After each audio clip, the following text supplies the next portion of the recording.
Hello and welcome back to Holistically Speaking. We are doing origin stories and we are back with part two, all about Reynelda Jones today. So, Holistically Speaking is three women of color, that's us, who are certified integrative mental health professionals. And you were here last month for my origin story. Today, we're going to learn about how Reynelda got started in the field. And also, we have a mood boosting foods e-cookbook. So the three of us are co-authors and we share all the good stuff, including recipes from our families and our lives that help boost our mood. So please check out each of our websites so you can buy that book, share it with people that you care about. And without further ado, Reynelda, I would love for you to introduce yourself and just share about your work, your business, and we'll get into more in just a moment. Okay. Well, I'm Reynelda Jones, and I am a licensed clinical social worker. I'm also a certified advanced alcohol and drug counselor, an AccuDetox specialist, and a certified integrative mental health professional. And I'm located in the greater Grand Rapids, Michigan area. My office is actually in Wyoming, Michigan, right outside of Grand Rapids. And I am licensed in the state of Michigan, also in the state of Vermont, where I can provide telehealth services, and also the state of New Jersey, where I can provide telehealth services. And I specialize in working with women who are women in business, women entrepreneurs and executives who are dealing with a great deal of stress or family dynamics, anxiety, and even trauma, whether that's childhood trauma or adult trauma. So I think I already knew all of this about you so far, so it hasn't revealed anything new. But I feel like maybe this question will help me get something new from your story. Always learning new things, even about friends I've had over long periods of time, and so mhm. it's always nice to hear the origin backstories. And so, with that, Ronelda, why did you get into this work? What made you do this? Yeah, well, I didn't want to be in the social work field. I actually, all my life, wanted to be a person who was an archaeologist. And so I would, as a child, dig up my parents' backyard, and they can attest to this. But I would dig up their yard trying to discover artifacts. And I loved history books. I love looking at things historically from my own family and trying to learn the history about that. I went to school for archaeology and found that archaeology was actually a portion of an umbrella uh, for anthropology, which was the study of humans, which was actually my what I actually really like. I like to learn about the human body, but also try to understand why people do what they do. And I also learned that if I was to major in anthropology, that I would get more job opportunities. So after graduating and going into anthropology, after graduating, there weren't many job positions in my line of work, even though it was in the realm of things like social work. But I think many people that's in the field don't quite know how it connects. So my parents saw me and my siblings saw me volunteering for Hurricane Katrina. And that was a time where people in New Orleans were being brought all over the country to find safety and housing. And I volunteered for that. I was helping distribute clothes and hair products and just being there for people who had came up here. And so my family said, you know what, you already help people. Why not think about going back to school to get a master's in social work or something around that. I had already taken an introduction to social work because in anthropology, I was required to do that. And I actually really did like that class. And so I went ahead and applied, and here I am today in the line of social work. That's awesome. See, I did not know that. I don't know I about didn't you, know Dr. that part Carey, I did either. not know all of I that. So learned something new too. Yeah. I know. I mean, I definitely would love to hear about some of your anthropological observations that you use in your work now. But, Reynelda, you're the one that brought the three of us together because we share the same credential, the Certified Integrative Mental Health Professional. So, can you speak to what you saw, or maybe even what was missing, and why you felt the need to reach out and bring us together?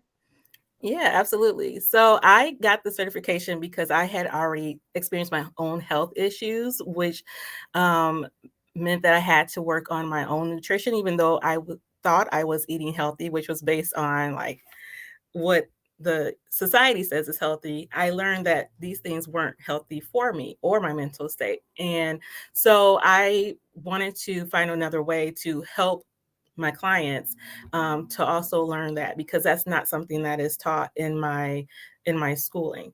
And so I had started doing that. I didn't see a certification for a while, but I had started incorporating nutrition. How can my clients, if they are on medication, how can they, absorb medication better to improve their symptoms, or just how is nutrition impacting them? So the human body, and then how we deal with society or parts of society impacts us. So when you see that I've maybe have done a training on mental health and nutrition, is often including like how there's health disparities in the Black community, but also that includes culturally how redlining impacted the culture, how that impacts the ability to have access to certain foods and nutrition and mental health and other resources that help us overall.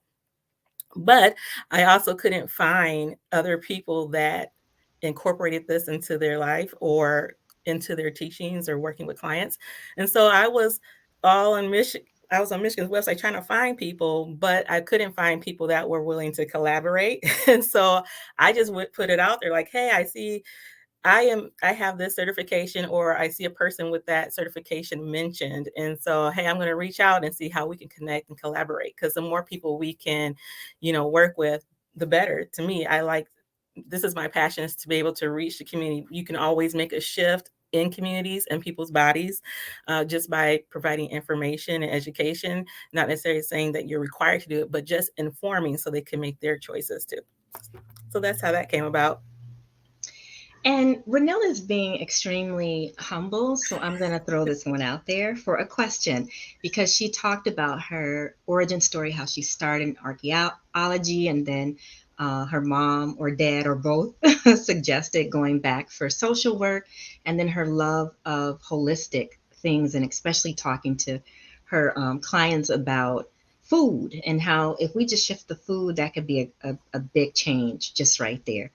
And I'm just going to throw it out there because she didn't really mention it, or at least I didn't hear it. Yeah, something about somebody here out of the three of us, and I know it's not me. I don't even think it's Sheila, has a holistic garden, and I think people might want to know and hear about Yeah.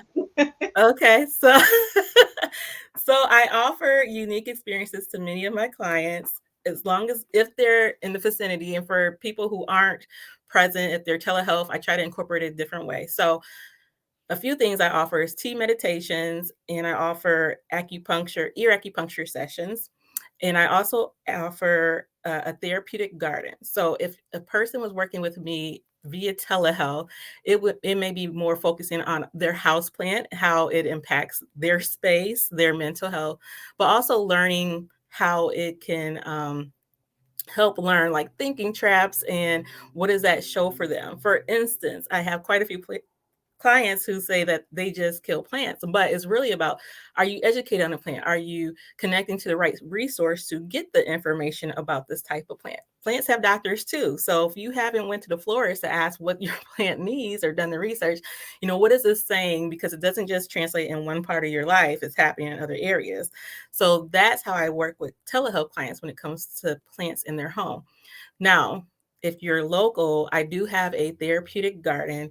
Not only were I finding that some clients didn't have access to nutrition, but they didn't even know what the nutrition looked like as it grew or how to grow it, or they relied slowly on certain stores. And so I bring clients, we do a lot of cognitive behavioral therapy, a lot of mindfulness in the garden. They're learning the skill of how to plant, how to have other plants complement the other and help them grow. But they're also learning that they can also feed their family, themselves, and their own community, and how the food comes. Many people don't know that, for example, sweet potatoes have vines, and you can actually eat the vines of those plants. Those are great nutrition, because when you go to the grocery store, you just see a sweet potato. You don't see all the greenery that comes with it, or the beautiful flowers that comes with it. And so, anybody that helps in the garden, has sessions in the garden, or volunteer in the garden, they are able to take food home, or even take food to offer to their community. That is so I love it. amazing. Thank you. I love it. And my mother volunteers at a community garden, and it's like that too. All the Mhm. volunteers get to take something, and they, like you just said, they get to share a lot of what is grown in the Mhm. community garden with the community. And pretty much it's either next to nothing or free. So it is a really beautiful thing Mhm. to witness. So I just wanted to play that up. Somebody's leaving Well, just being thank a you. little too humble in here. So I just wanted to make sure that the people knew. Thank you. Yeah, that was amazing. That was so much fun. Thank you, Reynelda Indiana Jones, PIMHP. And thank you all for joining this part 2 of our origin stories. Please do not forget to check out our mood boosting foods e-cookbook. Again, we've got personalized recipes from each of us on there that tell you even more about us and our cultures and where we come from. So please visit our website to grab your copy.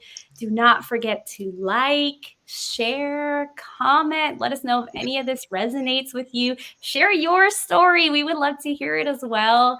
And then come back next month for Dr. Catherine's origin story. We have another green thumb in here in this group. It is not me, it's these two ladies up here. So hopefully you'll get a chance to share about your work. You will share about your work, but what you do out in the garden as well for yourself. Now All I have right. to So show we my will see part. you later. See you guys. Yeah.